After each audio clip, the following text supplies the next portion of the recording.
History remembers, on the night of victory, two young princesses walked among their people. How that night unfolded, we can only imagine. Today, I will share a story woven from known facts and human emotions. London was alive with sound. The roar of the crowd, cries of joy, laughter, all melded into one endless chorus that echoed through the streets and squares.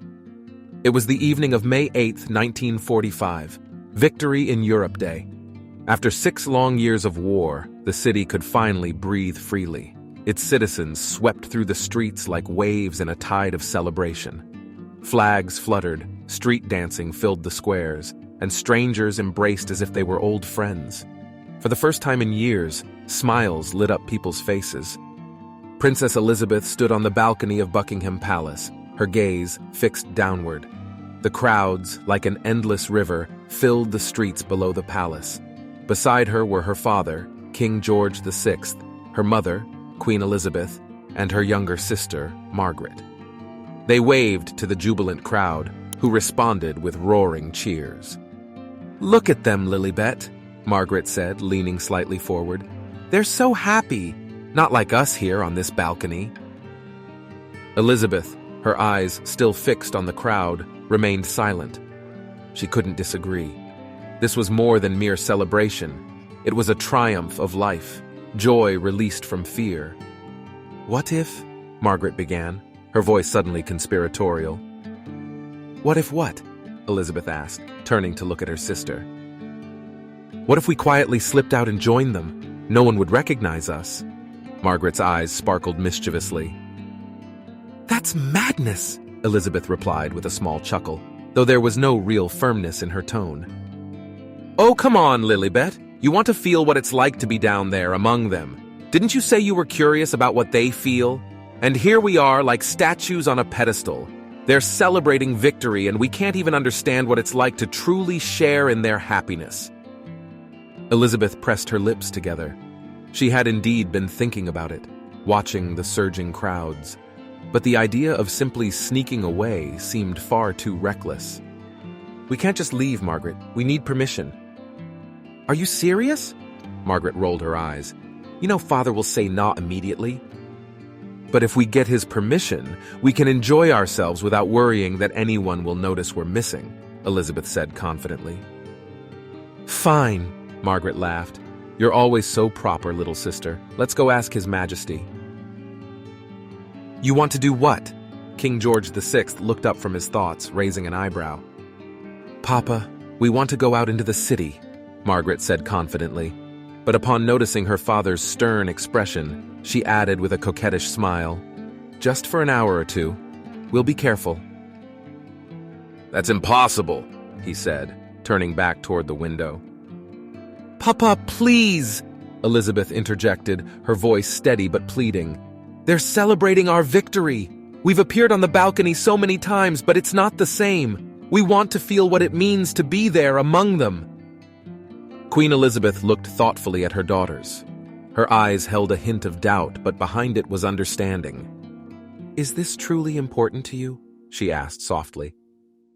"Very much so, Mama," Margaret said, clasping her mother's hand. "We'll disguise ourselves. Elizabeth can wear her ATS uniform and I'll put on something plain. No one will recognize us." The king studied his daughters for a moment, then glanced at his wife. "It's too risky," he said, though his voice had lost some of its initial certainty. "We'll take reliable people with us," Elizabeth assured him. "Please, Papa." George sighed, realizing that arguing was futile. "Fine," he said at last. "But you must strictly follow the security team's instructions, not a step without them." "We promise," Margaret exclaimed gleefully. Elizabeth smiled, feeling a warm excitement building inside her. Tonight, they would become part of what made this day so extraordinary. An old black car bearing the royal family's crest, indistinguishable from any other vehicle, came to a gentle stop on a quiet side street near Trafalgar Square. Princess Elizabeth, dressed in her ATS uniform, tugged her cap lower, trying to conceal her face. Beside her, Margaret, in a simple cream dress, looked as though she had spent her entire life blending effortlessly into bustling crowds. "Well, Lilibet, are you nervous?" Margaret whispered, peeking out at the lively street. "A little," Elizabeth admitted, gripping her hands tightly in her lap. "What about you?" "Me?" Margaret shot her a sly glance. "I'm thrilled." The car door opened, and the cool evening air rushed in. The security team stepped out first, scanning the area cautiously. Then, with a quick signal, the girls carefully exited the vehicle. As soon as Elizabeth stepped onto the street, she froze momentarily. The world around her felt different, brighter, more alive. The crowds were laughing, singing, and embracing. It was a true celebration, pulsating with energy in every corner of the city. "Just look at them!" Margaret exclaimed with delight, twirling in place. "It's as if they've forgotten everything about the war, about their sorrows. Tonight, they're simply happy." Elizabeth smiled as she watched her sister. She could have spent the evening observing the festivities from her usual vantage point, through a window or from the palace balcony. But here, among the people, she felt something entirely new. "So, where do we go?" Margaret asked, slipping her arm through Elizabeth's. "Forward to the square," Elizabeth replied quietly. Walking through the streets of London, the princesses melted into the sea of people. Their feet carried them forward almost instinctively, past men and women waving flags, past musicians playing on the sidewalks, past couples dancing in the open air. Their security detail lingered at a discreet distance, granting the girls a semblance of freedom while remaining vigilant. "Lilibet, look!" Margaret tugged at her sister's hand, pointing to a small circle of dancers. "Let's join them!" "Margaret, no!" Elizabeth began to protest, but her sister was already pulling her toward the group. Hand in hand, they stepped into the circle. Elizabeth glanced around nervously, but no one seemed to pay her any special attention. Everyone was too caught up in the moment. Within minutes, her initial apprehension gave way to joy. A smile crept across her face. "That's it, Lilibet!" Margaret called out gleefully. "See? Nothing to be afraid of. We're just ordinary people, simply happy people."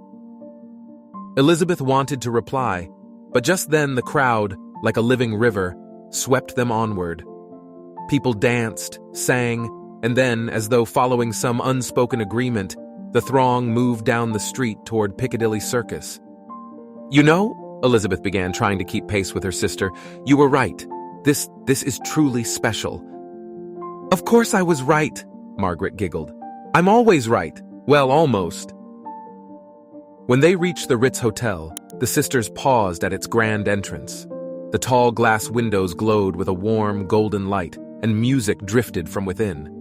Outside, the crowd showed no signs of dispersing.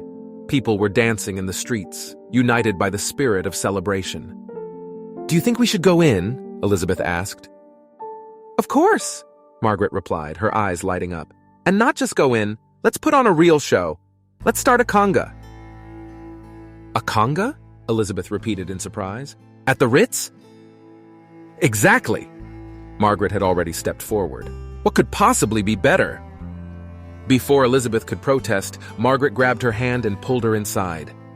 Once in the hotel, they started a conga line, which their small group quickly joined. Within seconds, the line snaked through the grand hall, weaving between tables and chairs. The astonished gazes of the Ritz's patrons might have raised a few eyebrows if they weren't so captivated by the unexpected burst of energy that had swept over everyone in that moment. "Well, Lilibet," Margaret laughed, leading her sister forward. "Still want to go back to the balcony?" Elizabeth only smiled. For this one evening, at least for a few hours, she felt truly free. When the conga ended, the sisters, still laughing, stepped back out through the Ritz's grand doors. Music and the sounds of celebration continued to echo behind them, but outside, the city's energy enveloped them once again.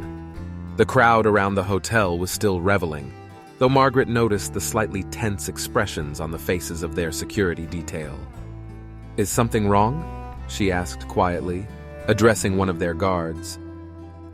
"People are starting to notice you, Your Highness," he replied, keeping his voice low. "It might be best if we head back." Margaret turned to Elizabeth, waiting for her decision. "I think he's right," Elizabeth said, adjusting her cap. We've seen enough." Margaret sighed but didn't argue. A mischievous smile still lingered on her face. "Fine, but can we at least take one last walk through Green Park?" she pleaded. "We hardly ever get to see it at night." The guards exchanged glances but didn't object. The sisters began making their way toward the park, weaving through clusters of people. The night sky over London was now sprinkled with stars, and in the distance, the dome of St. Paul's Cathedral gleamed under the beams of floodlights. In Green Park, despite the late hour, life still buzzed with energy. People sang songs, sat on the grass, shared stories, and simply reveled in the newfound freedom. Elizabeth and Margaret stopped by one of the ponds, watching as the moonlight danced on the water's surface. "Lilibet," Margaret said softly, breaking the gentle silence. "Isn't it incredible? They've forgotten their fears. For one night, just one, they've allowed themselves to simply be happy." "Yes," Elizabeth agreed, though a note of melancholy tinged her voice. "But tomorrow will come, and with it, their worries will return. The war is over, but there's so much to rebuild." "That's what you'll take care of when you're queen," Margaret said with a smile. "But you know what? Tonight, you're just a person, and that's wonderful." Elizabeth turned to her sister. In that moment, she realized how different they were in many ways, yet how much they shared. "Thank you for convincing me to come," she said. "I told you, sometimes you just have to let yourself enjoy a little freedom," Margaret replied with a smirk. "So, shall we head back to our duties now?" Elizabeth nodded. They made their way to the park's exit, where their car was already waiting. When the car pulled up to Buckingham Palace, the clock had already struck midnight. Light still glowed from some of the palace windows, though the streets outside were beginning to empty. As the girls climbed the staircase to their rooms, they tried to tread quietly, but waiting for them behind a door was Queen Elizabeth. "Well, how did it go?" she asked with a slight smile, seated by the fireplace. "It was magnificent!" Margaret exclaimed, her eyes sparkling. "We danced, we walked, and we even went to the Ritz." "The Ritz?" The Queen raised an eyebrow, though her tone carried more surprise than reprimand. "We congaed through the entire hall," Margaret admitted unabashedly, while Elizabeth stifled a laugh. "And how was it?" the Queen asked, turning her gaze to her eldest daughter. "It was unforgettable," Elizabeth said quietly, sitting down beside her. "I think I'll never forget this evening." The Queen nodded, as if fully understanding the importance of the experience for her daughters. "Well, it's time for bed. Tomorrow brings new duties for you and fresh expectations for the people, but let this evening remain yours." The girls wished their mother good night and retired to their rooms. As Elizabeth lay in bed, staring at the ceiling, her thoughts lingered on the joyous streets of London. That night, she had learned what it meant to truly be part of the vast nation that loved and believed in her. It was more than just a walk. It was a night that would stay in her heart forever. In the morning, as London began to wake from the revelry of the night before, Buckingham Palace stirred back to its usual rhythm. Servants moved quietly through the corridors, delivering tea and fresh newspapers, while preparations for a new day of official meetings and duties were underway in the grand halls. Yet, in the bedrooms of the two young princesses, silence still reigned. Elizabeth awoke with the first rays of sunlight. Opening her eyes, she lay still for a moment, her thoughts drifting back to the previous evening. A faint smile played on her lips. Last night's adventure felt almost like a dream, vivid, chaotic, and filled with a freedom she so rarely experienced. Her gaze shifted to the ATS uniform neatly folded on a chair by the door. Yesterday, it had been her ticket into a world she had only observed from afar. Elizabeth came down to breakfast later than usual. In the small dining room, Margaret was already seated, happily spreading jam on her toast. "Good morning, Lilibet," Margaret greeted her cheerfully, looking up. "You missed the best part. Father already read the first column in the paper about how all levels of society celebrated together. Imagine if someone had found out that two princesses were among them." "It's as if it never happened," Elizabeth replied with a restrained smile as she sat across from her sister. although your conga was rather loud, Margaret. Not my conga, our conga, the younger princess protested. You danced just as enthusiastically. Elizabeth shook her head slightly and sipped her tea. She always admired how easily Margaret embraced the joy of life. Perhaps that was why last night had been so unforgettable. Later, when the family gathered again in the large sitting room, King George VI set down his newspaper and turned his attention to his daughters. I hear you saw a great deal last night, he began. His voice was calm, but there was something deeper in his tone, a desire to understand what the evening had meant to his girls. Elizabeth looked up at her father. She wanted to share her thoughts, but the words didn't come immediately. It was important, Papa, she finally said. They were celebrating victory, not just over the enemy, but over their fears and losses. Being among them, it made me understand why we are here, why we must be their symbol. The king nodded thoughtfully, glancing at his wife. And what about you, Margaret? He asked, shifting his gaze to the younger daughter. Margaret, as always, answered without hesitation. It was wonderful. They were so real. People were rejoicing like children, forgetting everything else. Even if some of them realized who we were, they didn't care. We were part of their night, and they were part of ours.